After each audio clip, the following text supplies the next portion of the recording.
Vous êtes à l'écoute d'une lecture proposée par prof.fr au Vogue.fr.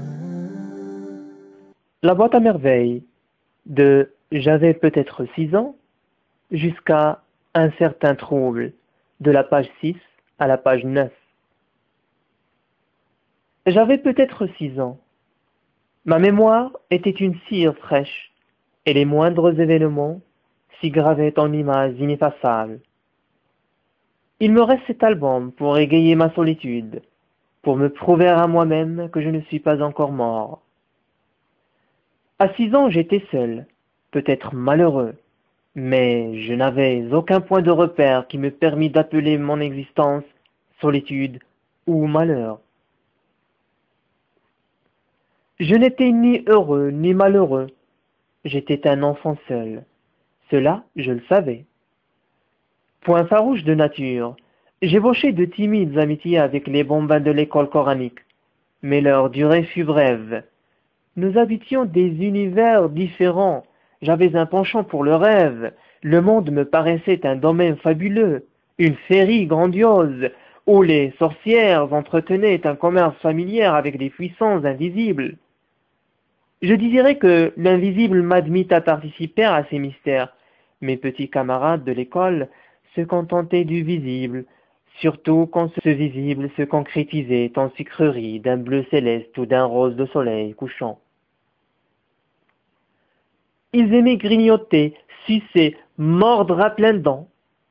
Ils aimaient aussi jouer à la bataille, se prendre à la gorge avec des airs d'assassins, crier pour imiter la voix de leur père, s'insulter pour imiter les voisins, commander pour imiter le maître d'école.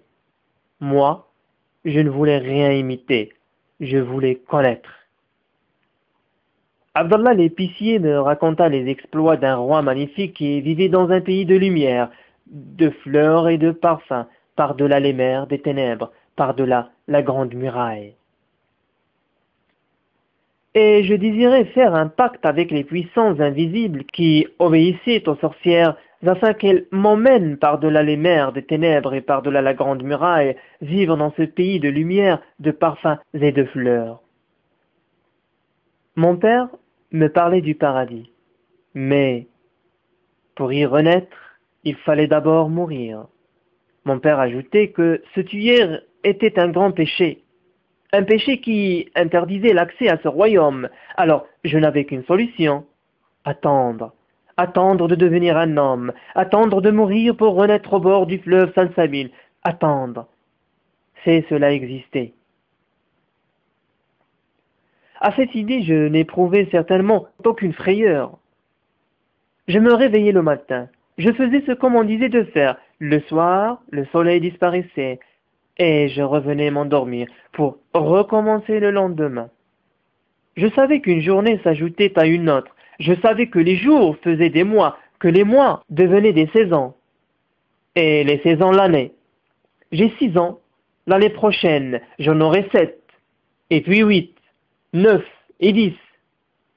À 10 ans, on est presque un homme. À 10 ans, on parcourt seul tout le quartier, on discute avec les marchands, on sait écrire, au moins son nom.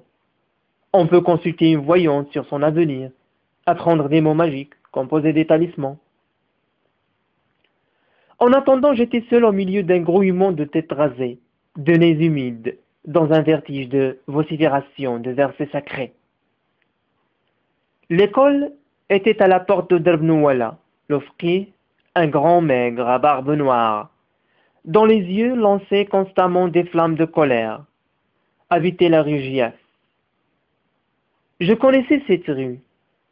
Je savais qu'au fond d'un boyau noir et humide s'ouvrait une porte basse d'où s'échappait toute la journée un brouhaha continu de voix de femmes et de pleurs d'enfants.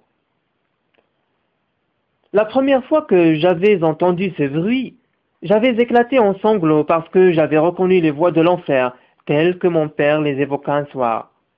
Ma mère me calma. Je t'emmène prendre un bain. Je te promets une orange et un œuf dur, et tu trouves le moyen de vraire comme un âne.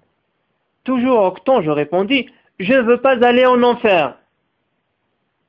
Elle leva les yeux au ciel et se tut, confondue par tant de niaiseries. Je crois n'avoir jamais mis les pieds dans un bain mort depuis mon enfance. Une vague appréhension et un sentiment de malaise m'ont toujours empêché d'en franchir la porte. À bien réfléchir, je n'aime pas les bains morts. La promiscuité, l'espèce d'impudeur et de laisser que les gens se croient obligés d'affecter en de tels lieux m'en écarte.